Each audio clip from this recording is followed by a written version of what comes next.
ओम श्री साई नाथाय नमः। आज हम बाबा की लीलाओं का वर्णन करेंगे कि उन्होंने अपने भक्तों का उद्धार कैसे किया।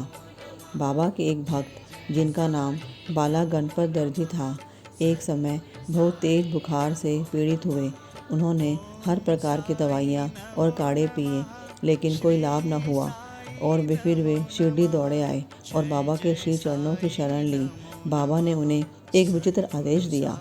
लक्ष्मी मंदिर के पास जाकर एक काले कुत्ते को थोड़ा सा दही और चावल खिलाओ। उनके समझ में न आया कि इससे क्या होगा। घर पहुंचकर चावल और दही लेकर वे जैसे ही लक्ष्मी मंदिर पहुंचे, वहां उन्हें एक काला कुत्ता पूंछ हिलाते हुए मिल गया। उन्होंने चावल और दही उस कुत्ते के सामने रख दिए, जिसे वह तुरंत खा गया। ऐसा माना जाता है कि ये उपाय करने से ही उनका ज्वर हमेशा के लिए ठीक हो गया। अब श्रीमान बूटी साहब एक बार अल्पपित्त के रोग से पीड़ित हुए। उनकी अलमारियों में अनेक औषधियाँ थीं, परंतु कोई भी लाभ न पहुंचा रही थी, जिससे वे बहुत पतले हो गए थे और उनकी स्थिति बहुत गंभीर हो गई थी। वे मस्जिद में जाकर बाबा के दर्शन करने में भी असमर्थ थे। बाबा ने उन्हें अपने सम्मुख बुलाया और बिठाकर बोला, सावधान रहो, तुम बिल्कुल ठीक हो जाओगे और तुम्हारा रोग भी समूल नष्ट हो जाएगा। बाबा ने ऐसी कृपा करी कि वे बिल्कुल ठीक हो गए।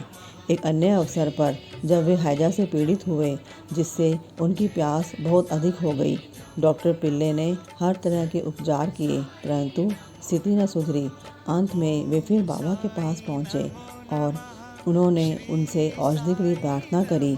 उनकी प्रार्थना सुनकर बाबा ने मीठे दूध में उबला हुआ बादाम और पिस्ते अखरोट पीने के लिए बोला। दूसरा डॉक्टर या हकीम होता तो वह इस बताई हुई औषधि को प्राणघातक समझता, परंतु बाबा की आज्ञा का पालन करने से वह रोग नाशक सिद्ध हुई। आश्चर्य की बात है कि रोग समूल नष्ट हो गया। इसी प्रकार जो भक्त पूर्ण रूप से आत्मसमर्पण करके बाबा की शरण में जाता है, बाबा उसकी हमेशा सहायता करते हैं। ओम साई राम।